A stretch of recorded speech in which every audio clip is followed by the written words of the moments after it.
All right, so I always try to figure out where I'm going to start, and with you, the answer came to me when I was listening to your music, and I was like, okay, hold on a second. Change is the only constant for sure, but man, how the hell do you go from this really awesome, slightly R&B leaning hip hop album or hip hop focused album to like a Brit influenced indie alt rock? It's totally different, and I was blown away. Yeah, are you talking about did you listen to Always and Forever? Yeah, the new couple Yeah, tracks and where it's right. going. Right. I actually made those projects at the same time. Those were both like my two dominant interests was like hip hop, R&B, and then indie alternative rock. And so to satisfy that itch, I mean each album takes me years to make, like a very, very long time. And so, it's hard to stay focused on one thing when you have like when you're feeling inspired and you have like a creative outlet. Um, so I worked on those at the same time, and I've a lot of really eclectic tastes and inspirations and stuff. So I was working on those two projects. It took me longer to finish both of them, but I was able to be like very satisfied during the whole process and not like lose sight of what I was trying to accomplish conceptually, because both projects are very heavy conceptual projects. Absolutely, and they're very different sounding. I understand the idea of, like, tapping into flow and going with whatever comes up and artistic compulsion, and I need to get this out, but how difficult was it to have, like, 2 separate brainwaves on 2 totally separate sounds? Earlier in my career, I think it would have been tough, but since this happened, like, a little bit later in my music career, a few years in, I felt very balanced, and I like assembled a good team of musicians and people all around me that like helped to bring my ideas to fruition. You know what I mean? So, I definitely don't take full credit for it. I have like really, really amazing people that help me on these projects that, play instruments or, help arrange or something like that. um, so it could have been tough, but I feel like I had enough practice where I was able to successfully accomplish that without taking away from any project. Yeah. The and if there's a delay, it's just because there's a delay in our thing. It's just fascinating. I love the idea of compartmentalizing. I'm a big believer in like singular focus when I'm doing work. Like I want to do 100% signal on the task at hand Hmm. and like the other idea, keep the other thing for when I'm in a session on that. And I do develop so many different things for different artists, but from a musical perspective, I can't kind of put it into my mind how a vibe or sound is coming the same way another one. I almost think of like Bo Jackson or some of these athletes back in the day, they were like Right. pro baseball, pro football at the same time. Right. Like, what's in your mind to have a hip hop artist and an indie artist? It really just comes from my taste. Like I've connected so much with hip hop and throughout so much of my life. And then, my roots from when I was, like preschool, kindergarten came a lot from like Britpop and like, British New Wave and things like that. And it's just two different parts of me. You know what I mean? And then I have like more music coming out that is like pure jazz, like traditional jazz sounding. Not like fusion or anything like that. And then I have a lot more like folk stuff coming out and like singer songwriters. So even within those two sounds, like those two dominant umbrellas, there's still so much room to navigate and move within that. And I'm in the process of releasing that right now. One of the songs on the new album, "Hateful Love," it's just like a 16-piece orchestra, and that's all it is. It's a big orchestra and vocals, and it's like it's operatic. You know what I mean? And even from like an indie rock perspective, it's like it's pretty outside of that too. You know what I mean? It's much more like Sufjan Stevens kind of. You know what I mean? Some of his stuff that's a lot more like theatrical.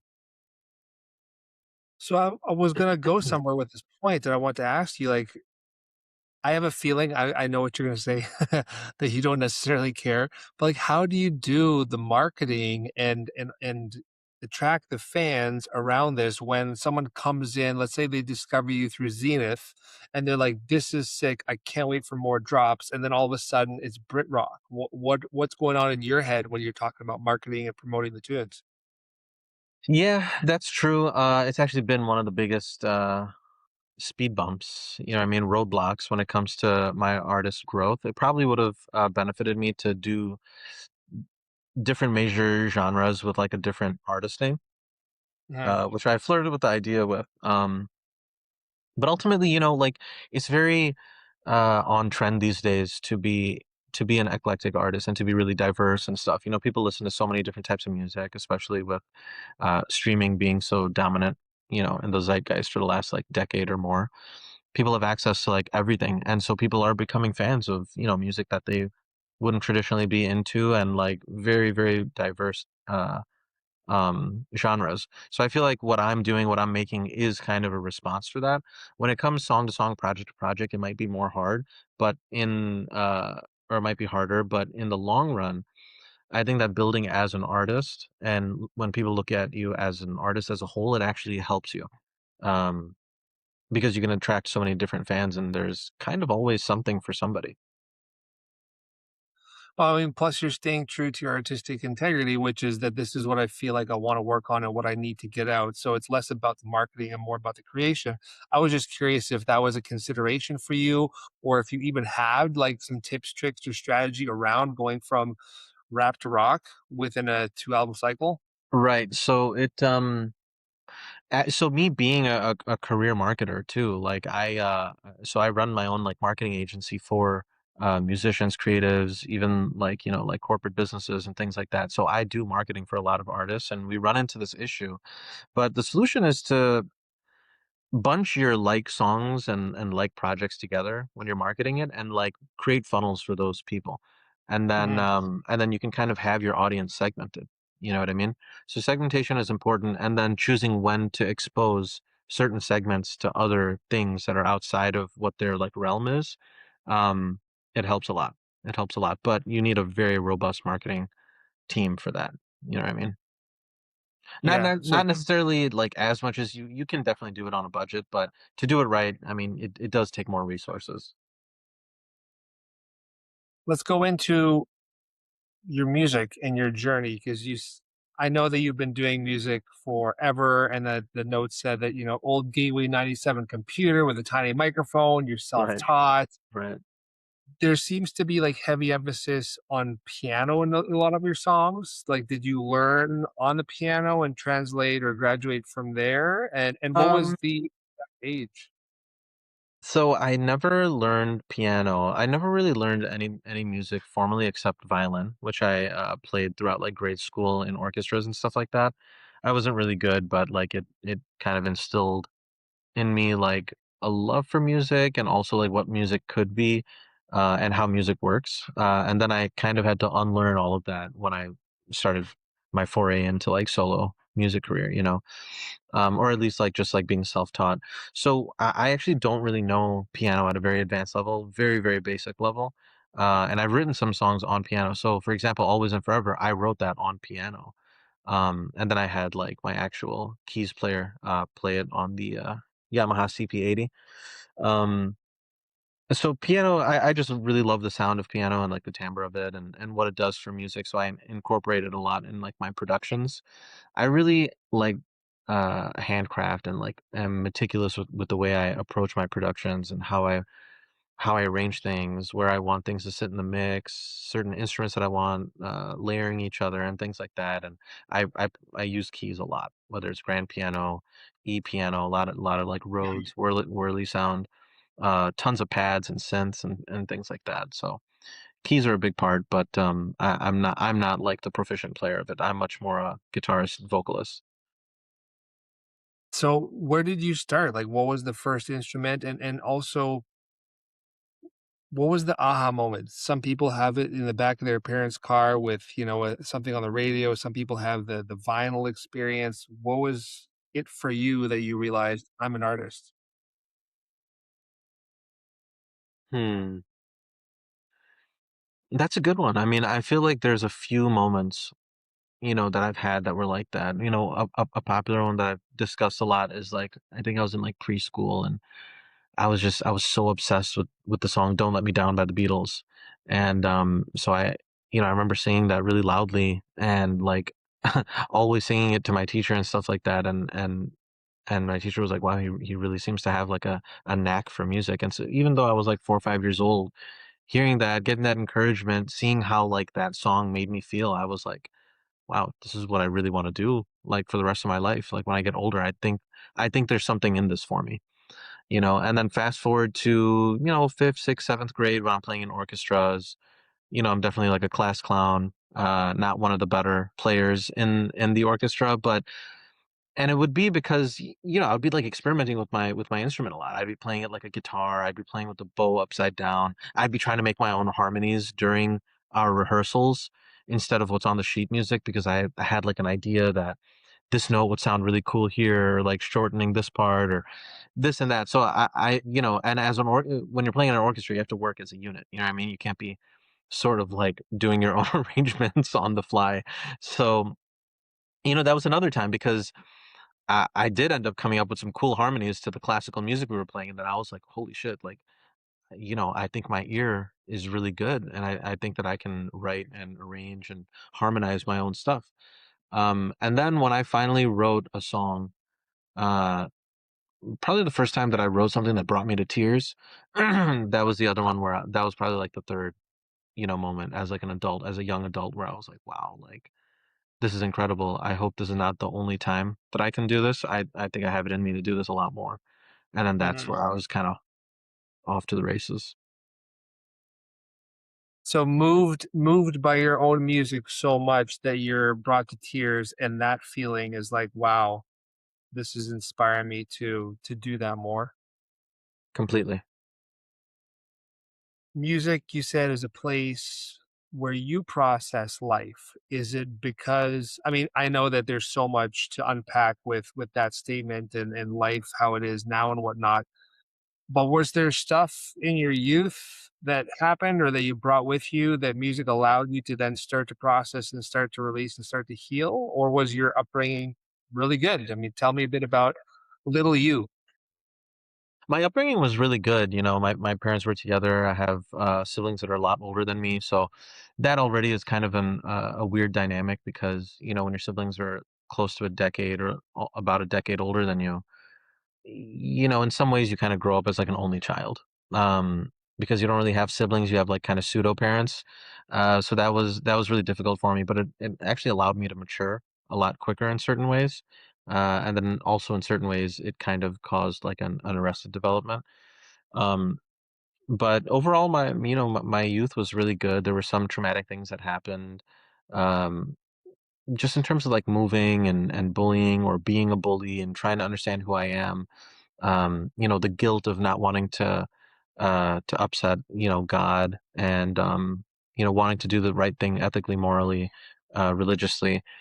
Um, and so, all of that came apart, became a part of it. It's like part of the human condition, part of the human experience. And so I was able to explore themes like that when it came to listening to other people's music, came to listening to other Muslim artists, and then creating my own work, writing my own poetry.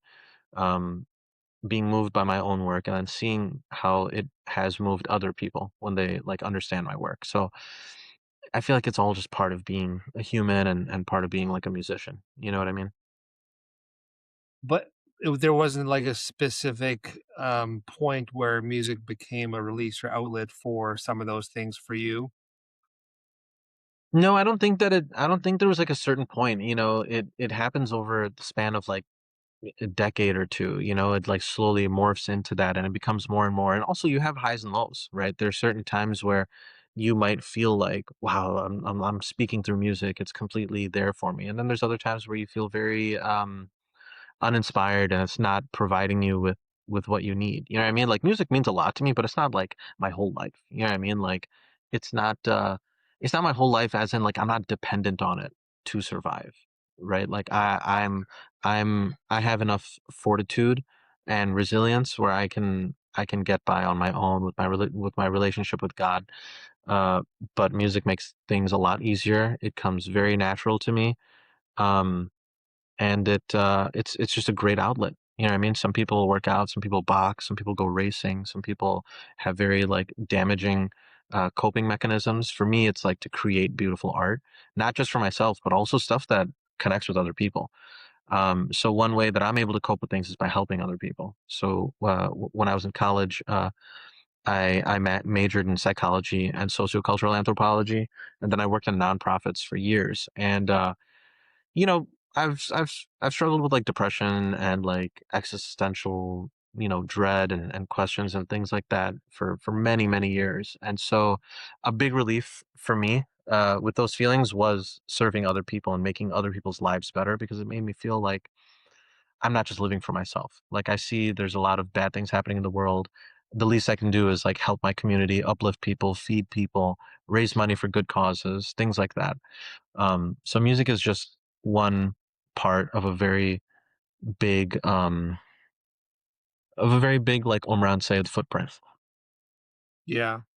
Obviously, there's so much more to you than just one thing. Do you find that music is your reason, is your purpose, or is your reason and purpose bigger in the sense that, like you just said now, it's helping others? And I'm only asking because some artists come on and they're like, "I was born to release this music, and when I wake up, this is all I can think about, and this is all I can do." How do you feel? Like, what's your relationship with your reason for being?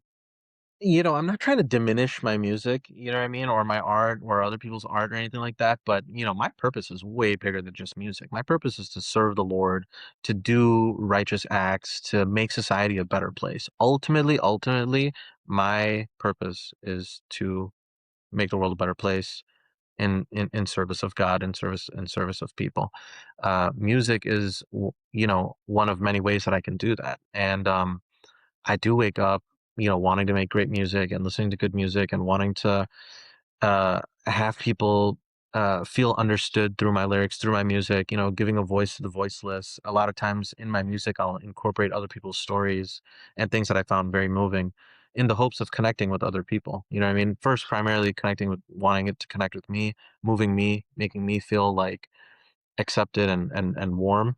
Um, and then obviously, if I feel that way, I feel like there's other people in the world who will feel like that too. Um, but again, I don't want to be reductive of art or my art, but there is definitely way more that I strive for and that gives me purpose than just music. Absolutely. And by no means am I implying anything. It's funny because a lot of the artists and creators I've talked to, musicians, it's precisely that. They cannot be labeled just a musician because these are people that feel inspired to help or to do certain things or to expel something through different vehicles or mediums. Most of the time it's music, but for many of them, there are so many other things. I'm a musician, but I also build guitars. I also surf. For you, you've got marketing and you're doing other work with other artists and helping them. There's so much more than it. I'm just always fascinated by music because that's such a huge part of my life, and Right. there's so much of this world that is vibration and frequency and a connected fabric through music. hmm So I'm trying to understand how big, of the pie it is for Umran. It's a huge part of the pie, huge part of the pie. It's what I do like day in day out. But there's also other things I do day in day out. I am very motivated, very ambitious. I take on a lot of projects. I'm a family man now. I'm about to have my first kid. Um, I'm married, and I take care of my parents. I keep in touch with my cousins, my siblings. Like, I do things in the community. I just try to make the most of my time. You know what I mean? Make the most of my time, my abilities, my resources, and then giving that back as well. So even for the art community here in Chicago, I recently started something called the Symphonic Minds Artist Lab, which is like bringing artists together to share their work, get feedback from other artists, connect and network with other creatives. And then I even give like or do a raffle for like a marketing campaign for one artist through a raffle at every event. So and it's a free event as well. So I try to do things just for the love of it. That's amazing. Um, when we first started to chat, you asked a question from my next guest, which was focused on more of the wellness, and when you're at your rock bottom, did you feel inspired to create or did you feel the opposite? Let me put that question on to you because I thought it was fascinating. I want to get deeper into depression and some of the things that you've gone through and the tips and tricks that you've used in your life to get through these things. But in those moments of bottom, did music help pull you out, or was it just creation in general, or was it the love of the wife? Like, talk to me a bit about your experience with that. So when I was at rock bottom, which has been many times, music helped me because it gave me, I was able to listen to music that made me feel understood. You know what I mean? Things and artists that really captured the same mood and feeling and despair that I might have been feeling. Um, my connection with God helps me a lot as well. Um, and so, when I was at those rock bottoms, I would listen to music that really helped me. And then naturally, I'm a creative person. So I listen to that stuff and I'm like, wow, this is, giving me ideas and inspirations. I think that I could hear something a little bit different, or it would be cool if they went in this direction of a song. So then I feel inspired to make my own thing. And then I'm able to, um, emote that feeling into the music. You know what I mean? And it's a relieving outlet for myself. And it's also something that somebody else who's experiencing something similar can use as a coping mechanism as well. So ultimately, I don't think that rock bottom took my inspiration away, to answer my own question. I think that rock bottom helped me to feel more inspired. Um because it's like powerful emotions. You know what I mean? It's a moment where you feel a lot all of a sudden. It's not a plateau. It's not baseline. It's very heightened. And so in those heightened states, I can transmute that. Absolutely. It's funny because the more I live, the more I learn, the more I go through my own things too. Oftentimes, when I reflect now on these rock bottoms, I actually don't think they were bottoms. Some of them were, but I think they were these points in time where I was hitting the wall. I was hitting the end of this chapter of this video game level. And you need to have a certain amount of acumen, resilience, whatever it is, to level up and start the next level. Hmm. And I feel like that's all it is you're running up against the wall, there's no runway left, and you're frustrated, you're lost, you don't understand how to, like, get over this hurdle to start the next chapter. But in those moments, there's a breakthrough, right? Hmm. If it doesn't challenge you, it won't change you. So Right. what is one of your last bottoms and challenges that you then overcame? Um, One of the last bottoms. I think it might have been like, like a really bad financial situation, maybe like towards like a COVID era, or like just post COVID or something, you know what I mean? Trying to like navigate what felt like a new world. You know what I mean? And going through that situation, being in between jobs, music isn't paying out as much as I need at that point. Familial obligations. So, there's a lot of factors that went into that, and then you feel the pressure on you. So I would say that, it really was like financial turmoil that was the last rock bottom, or at least like a major roadblock. And then, luckily I have like a really good network, a supportive network of people. I was able to get contracts. I was able to make more videos on YouTube, get more my YouTube income up, run some really clever marketing when it comes to return on ad spend, and make money that way. So I was able to pull myself out of it. I mean, it's kind of like a sink or swim thing. You know what I mean? Like if you're broke, you got to make some money and get things going. Luckily, I was still able to make my money through art or things adjacent to art. Um, so that really helped, and I'm blessed to be able to have had that opportunity and pulled through that way. When you're going through these things and you're coming out the other end, do you have certain default tools? Some people meditate, some people exercise more, some people, will go to God, some people will spend more time with their family. Do you have things to keep yourself going rather than fall into stop motion? Yeah, like when things are going bad, when you're like headed downhill. Yeah, Yeah. exactly. Yeah, absolutely. I mean, even me just personally, my relationship with Allah is everything. And there's just so much strength in there. He's always there for you, and the word that he sent down is, it's irreplaceable. It's unlike anything else that exists on earth. And so that's a great source of strength for me, and love, and understanding. And like I said, I have help from a lot of, family and friends, and a good network of people that I spent many years cultivating and growing with. Um, so I would say that those are the main factors for me. I think that answered your question. Absolutely. Okay, Well, good. it sounds like your faith is a big part of what keeps your mind straight. Very much so. And then, to go back to what you were saying about meditating, as a Muslim, we pray 5 times a day. I almost never miss a prayer unless it's like on accident or something. And so that keeps me grounded. Even when like I feel like my faith is waning, just continuously staying up with my prayers, even if it only, you can make it as long or short as you want. So, even if I only do a couple minutes for each prayer, a couple few minutes, it still keeps me grounded. You know what I mean? Um, so yeah. Help me understand that because I've never really kind of pulled the string of faith or not faith, sorry, prayer equals meditation. Mhm. Tell me a bit more about how your prayer is meditative and how it helps you.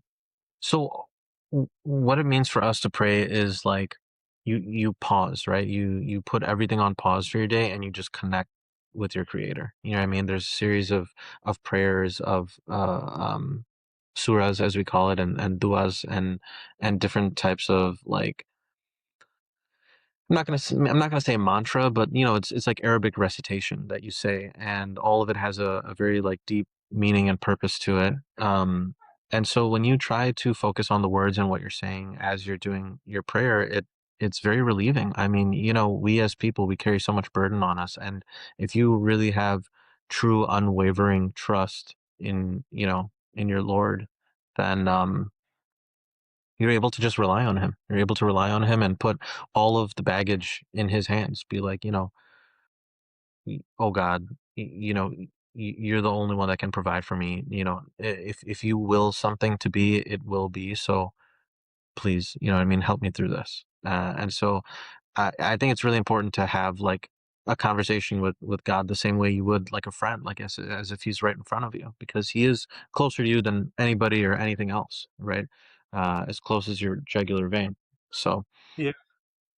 I love that. I use this metaphor with people all the time with the river and the rock, and I believe that the river never stops, that the river must constantly go, and the river must constantly be aware of the rock, but never stop to like sit there and focus on the rock, unless you're using the rock to go inward and focus on yourself. What is your relation to the rock, or what is the rock's relation to you? Um, it's interesting. funny when a river encounters a rock, it has 2 things, right? It can go around it, over it, or through it, and going through it takes so much time, it takes so much force, it doesn't make sense, it's easiest just to go around it. Hmm. If a river stops to pay attention to the rock, let's call it stress, anger, whatever it is, Hmm. now the river's not moving and everything else is gonna start to back up and the flow is gone. So I'm a big believer that the flow must be constant and you never, especially creatively, it never stops.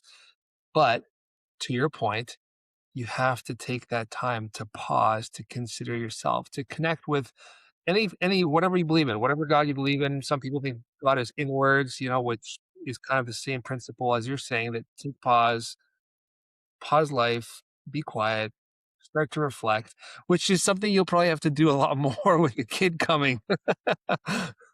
You tell me, man. You're the one that has some kids, right? Yeah, I can tell you that it's the greatest thing in the entire world, and there's nothing that I feel more proud of than my kids. I can also say it's probably the most challenging of the jobs, and what I would urge you to reflect on is I feel like we're the last few generations, at least the last couple, parents have stopped thinking of children as work. They almost thought of just an extension of their life or something that I'm just supposed to do in my natural evolution. No, It's a lot of work, it's hard work, and if you're not ready to commit to that work, the children suffer. Like, when I wake up first thing in the morning and I'm exhausted and I have, like, a meeting in 6 minutes and my kids are freaking out, I can't just dismiss that. I have to be ready and willing to tackle that.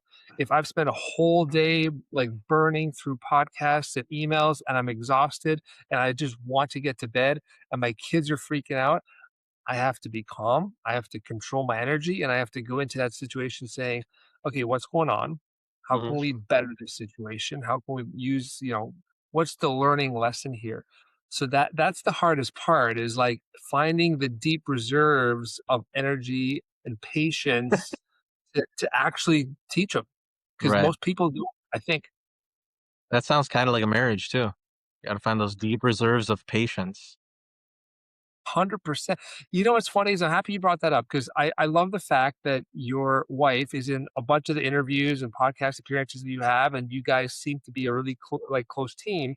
And not only do you speak fondly of her, but she's involved in your business and the creative process.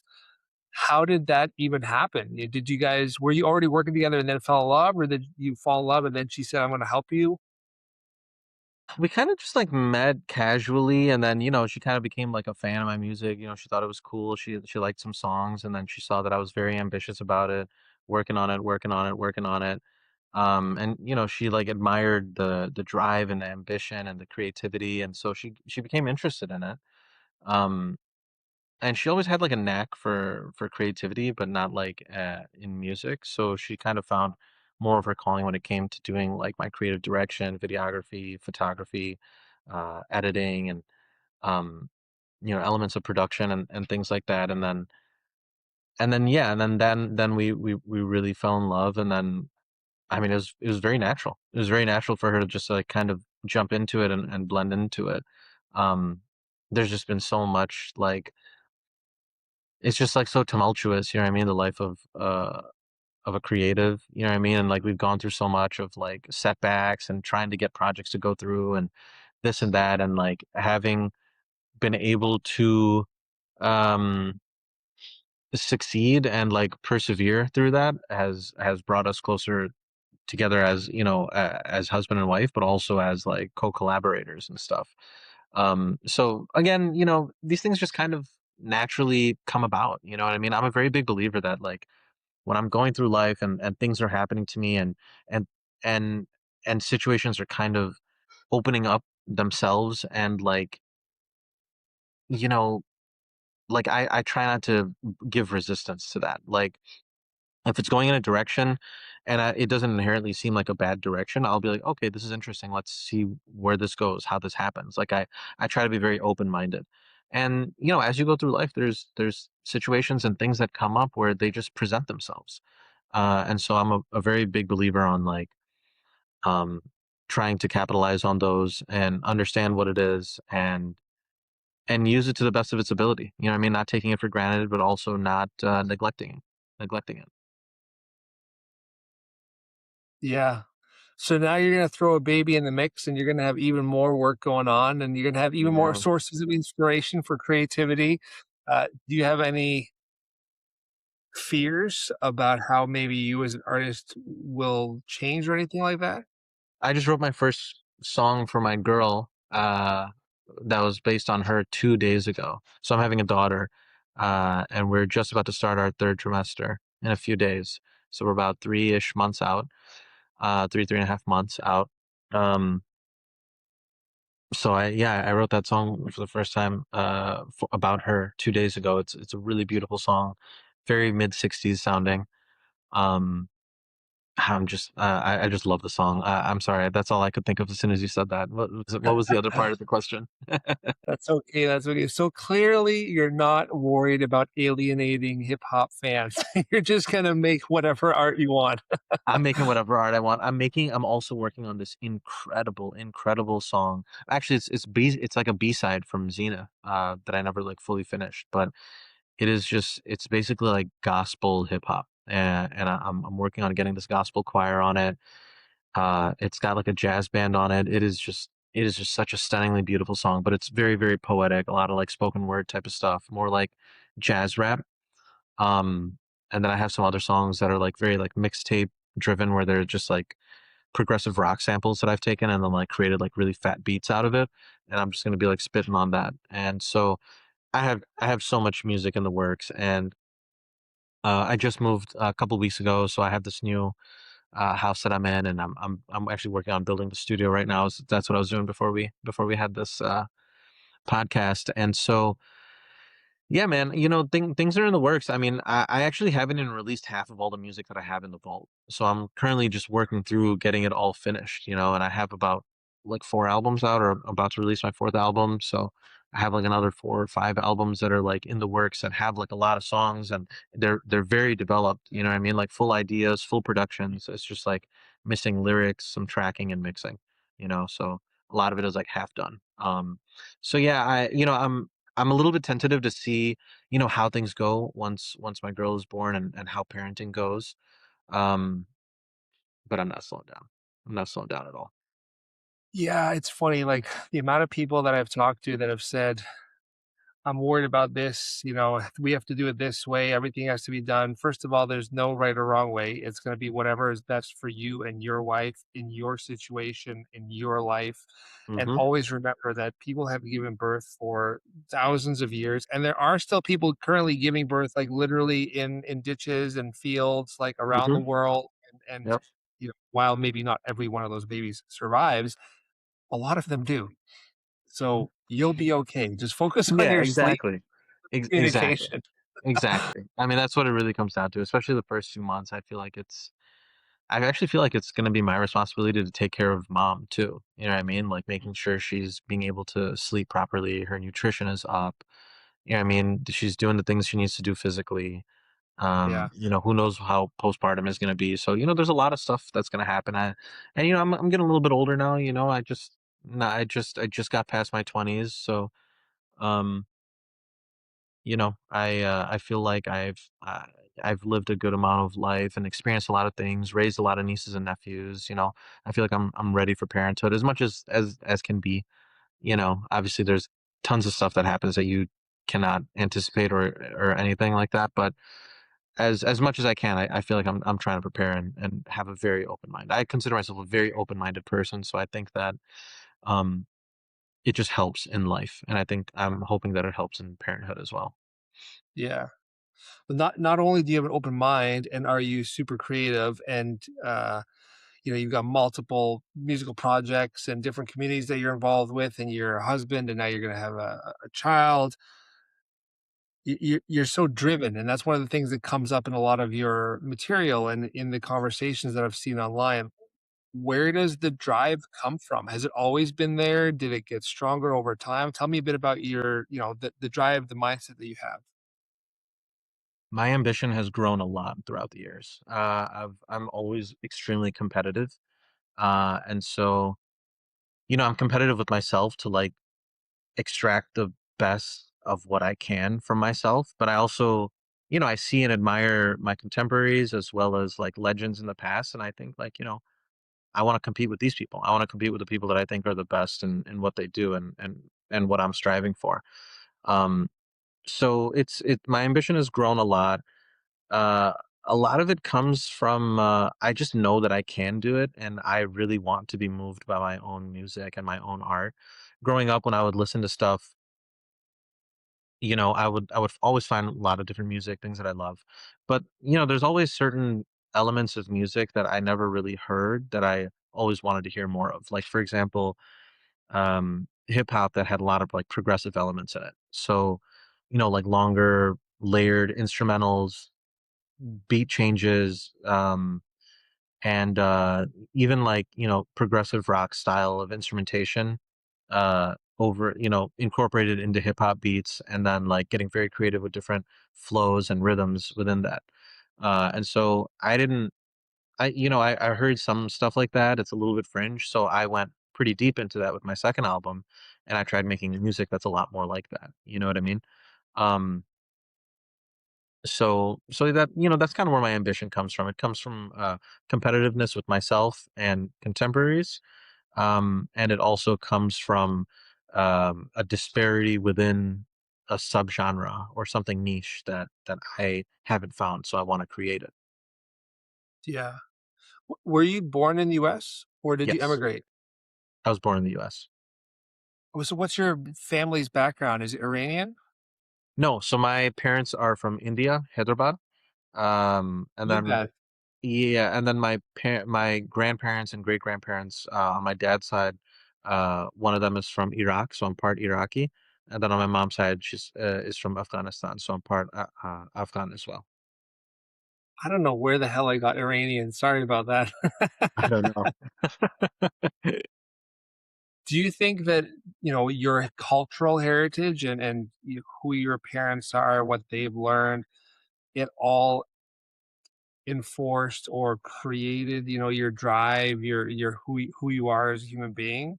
Or do you think this is all just who I am in a US society? No, I definitely think that a lot of it came from my upbringing and my family and stuff like that.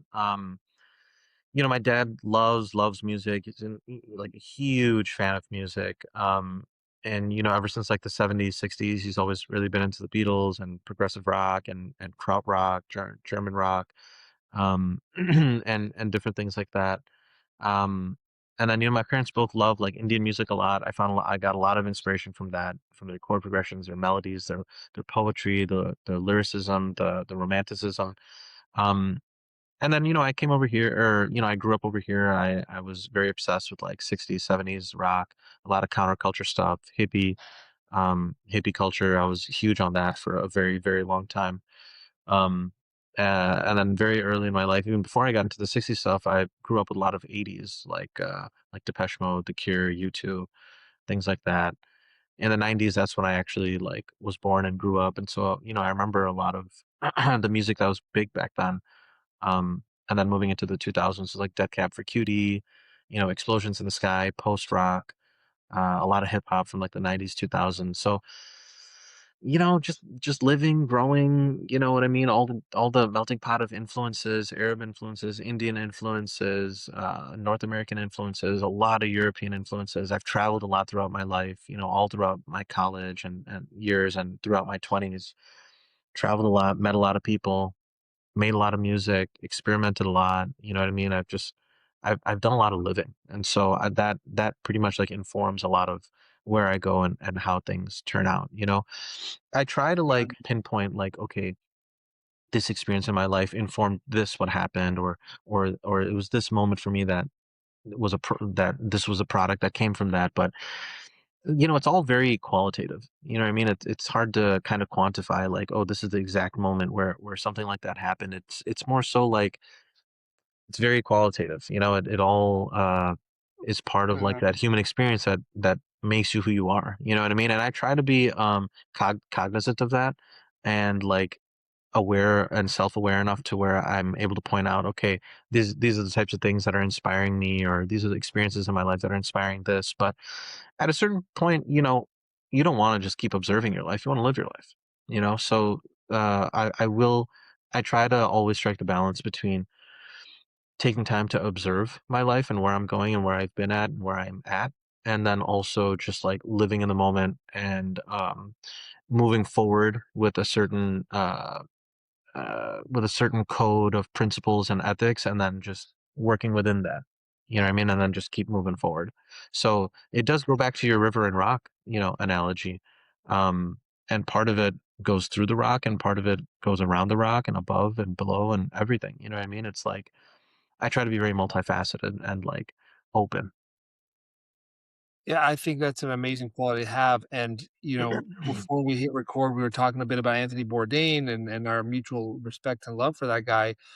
I think you kinda said the answer. When we, as people, travel, see the world, experience different cultures and different people, different languages, different foods, it changes us. It opens Complete. us up Yeah. to this beautiful thing that is the world, and then we Hmm. get that by people and culture. We care more about community. We wanna help more, um, and then you go to school for some of it. Exactly. Um, what is a common misconception about Islam or being Muslim that people should change? That they see through maybe a social media or a North American lens that's completely untrue? Um, there's a lot, man. There's been so much propaganda against Islam and trying to demonize Islam for the last like century.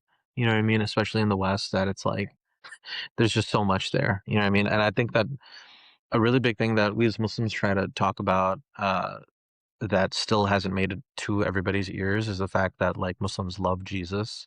You know what I mean? You can't be a Muslim and not believe in Jesus. You know what I mean? He's like a very central figure to Islam, one of the most important prophets out there. Um, that's a really big part of it. And then just all of the misconceptions people have about like Sharia law and that like Muslim countries are savages, and the people in Muslim countries are savages because they're just like that. They're just born that way. I mean, it's the same type of racism and bigotry that people in the West applied to black people and Japanese people and Chinese people and Italians and Irish people and whoever they're or Native Americans, whoever they're demonizing at the time. You know what I mean?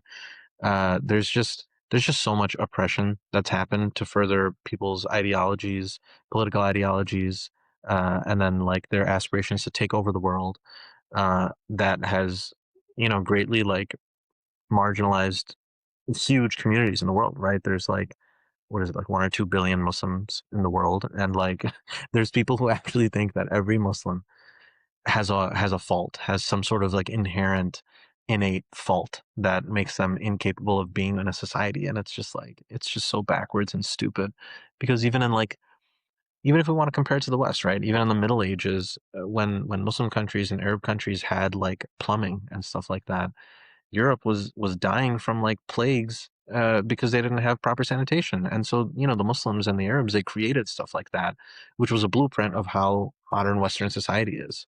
You know what I mean? Even like the algorithm coming from, algebra and I forgot who the scholar was that created that, Ibn al-Haytham or something like that. But people are just very ignorant. You know what I mean? And the type of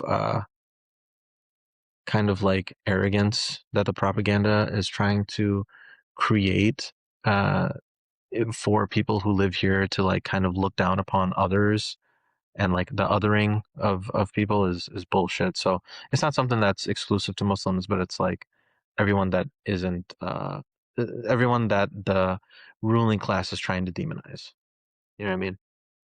Yeah, I think you said something super important there at, ruling class, top down. The average person doesn't think these things or feel these things, isn't raised this way. This type of stuff typically taught or learned somewhere. And it's being, I think, infused into a system in order to, create the appearance of this actually being a reality where it's not. I'm going back to the river and the rock because I think as a society, we are flowing and moving along so fast and so quickly that no one is stopping ask these bigger questions about like, hold on a second. Why are we having these discussions? Who put this idea here? Who seeded this thought to begin with? Because I wouldn't normally think about it otherwise. I don't go and vilify all of a race or religion by choice. You know what I mean? Hmm. What do you think? What do I think about how people vilify others? Yeah, or maybe even a better question is a more positive approach is like, how do we fix it? How do we as a society stop the flow so that we can pay more attention to the rock and who even put the rock there in the first place so that we can avoid the rock in the future? I think it all starts with the individual first of all. Uh, even in Islam, like it says that you can't have like a successful society unless like everything you start with yourself, like you start following the principles and the laws that Allah has passed down and stuff like that. So obviously that's gonna apply to our society as well. So people need to slow down and like just question like why they're hearing things a certain way or why are they feeling a certain type of way, and like the type of propaganda and like brainwashing that we have gone through, especially as Americans like living in the US. It's insane. I mean, the indoctrination that we have ever since, we're like born and growing up, it's so deeply rooted, and the reason that the ruling class is so gung ho on doing that to people in society is to keep us divided, um, and then to keep us like kind of dumb and fighting each other so that they can do what they want at the top. They can hoard their money. They can have the control. They can have the surveillance. They can justify going to wars. You know what I mean? It's like multi-trillion dollar investments for them to to to to adequately propagandize and brainwash the population. It is a multi-trillion dollar investment for the ruling class. That's a Yeah, soundbite right there. yeah. I mean, you as a human being, you're hardworking, you're focused, you love community and society, you love giving back, you love creating through art and using art to spread your message, you love reinvention of self, all of which comes through, growth and change and healing. I often say that we as a people need to stop having opinions and start having positions and stop being so egotistical to think that we know something and instead say, I know as best as I can until someone else teaches me something or shows me something else. Because you know what? I might disagree with 99.9% things that you say about Islam, but that point 0.1 or 1% that you say that I do agree with has now shifted my position forever. And I'm a new, better, different person because of that. And I think that if we approach things like that more, kind of like in a jam session, right? Just kind of flow with the jam session, then we create so much better things that are community built, that are authentic. hmm Yeah, no, I completely agree. I think it is important for us as people to focus on what uh, binds us rather than separates us. You know what I mean? Because there's a lot of powers that be that are banking on us focusing on what divides us rather than what connects us, and so we don't, whatever the ruling class or the elites want us to do, you should always question why, and you should always leave the opposite of what they want as a very strong viable option, because there's a reason they don't want you to do it, and that reason almost invariably will be because it doesn't benefit them. You know what I mean? I'm very anti-authoritative. You know what I mean? Yeah, I think a lot of us are, especially in this day and age. We don't necessarily want someone to tell us what to do or how to do it. We want to be left to our own learning experience. You talk about the human condition and the journey a lot. What is the spaceman metaphor for you in the context of do you just want to get off this planet?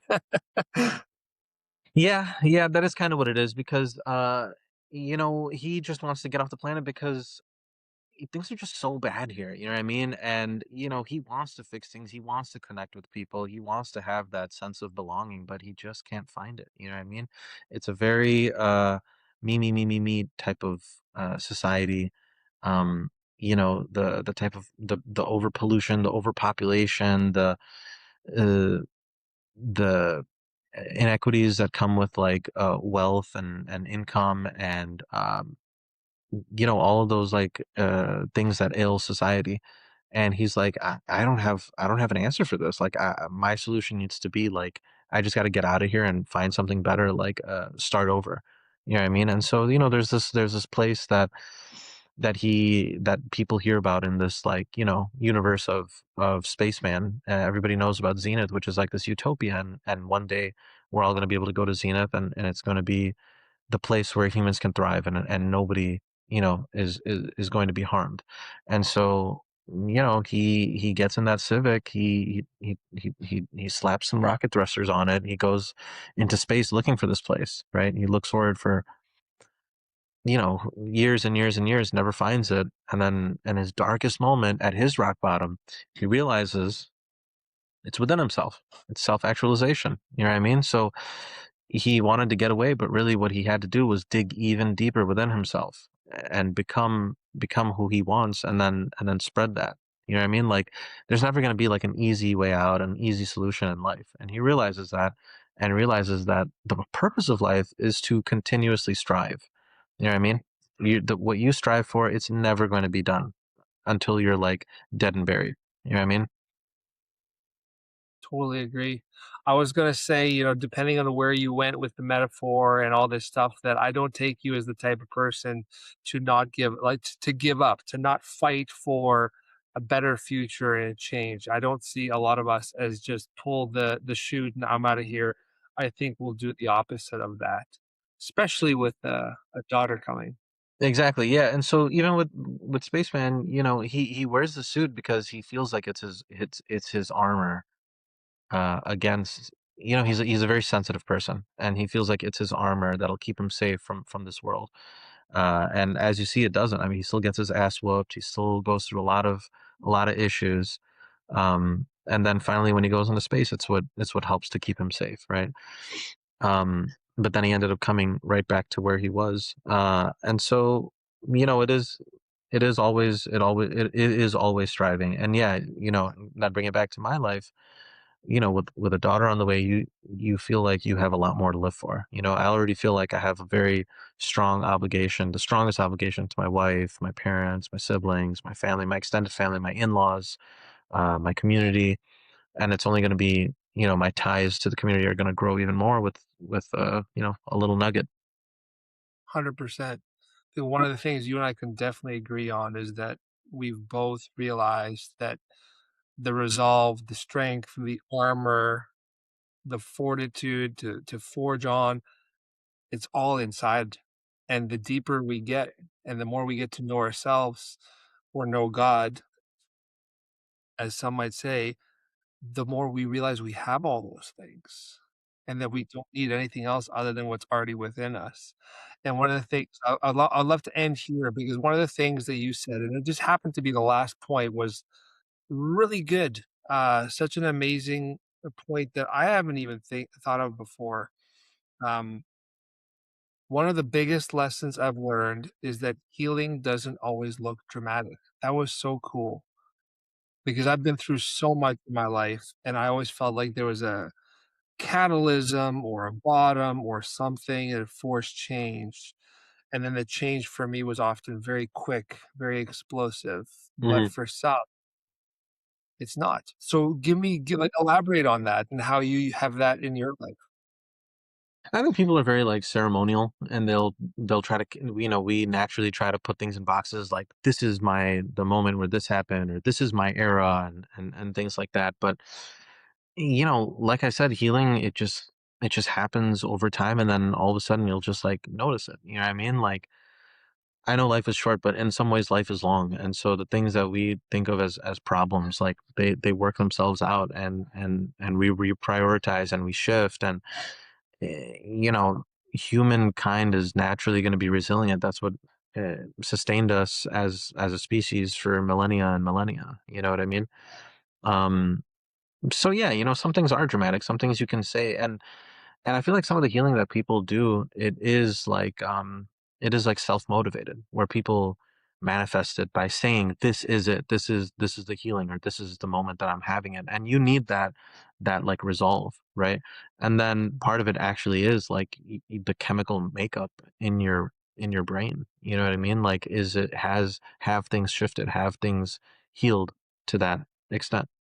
You know what I mean? So again, it's a mix, man. You'll never get like a straight answer out of me where I think everything comes down to like one thing.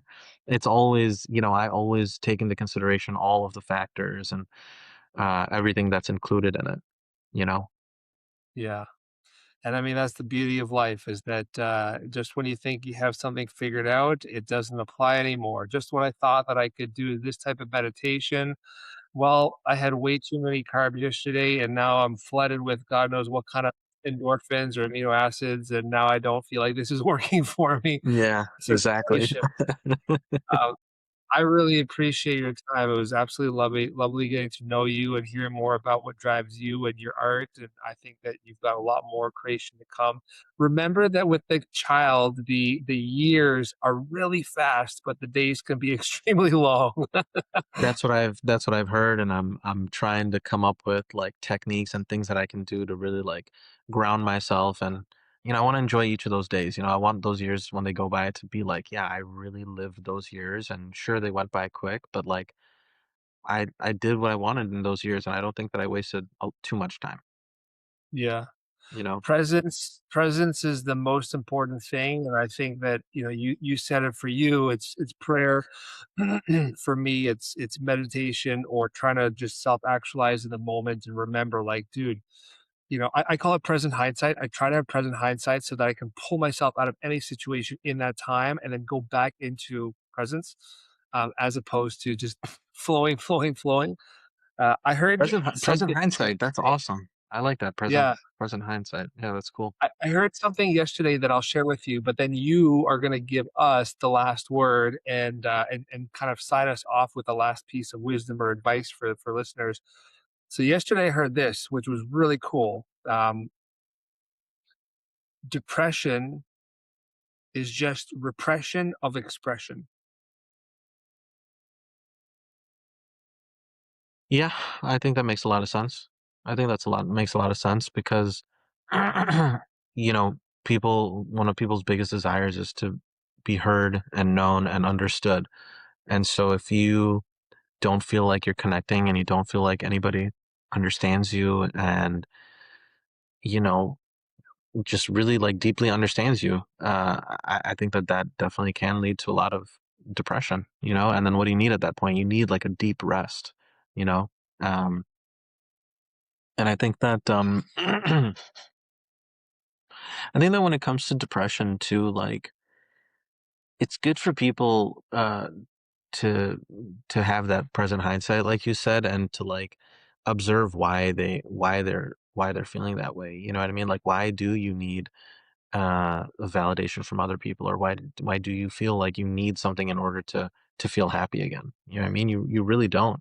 I mean, counting your blessings is really important, and just being aware enough, and like uh, have the resilience to, like, if there's something about your situation you don't like, work on making it better. You know what I mean? I think I take a really big humanist perspective where I think that people have the capability and the drive and motivation to improve their situation if they really want it. You know what I mean? I don't think that there's any time where somebody should just be helpless.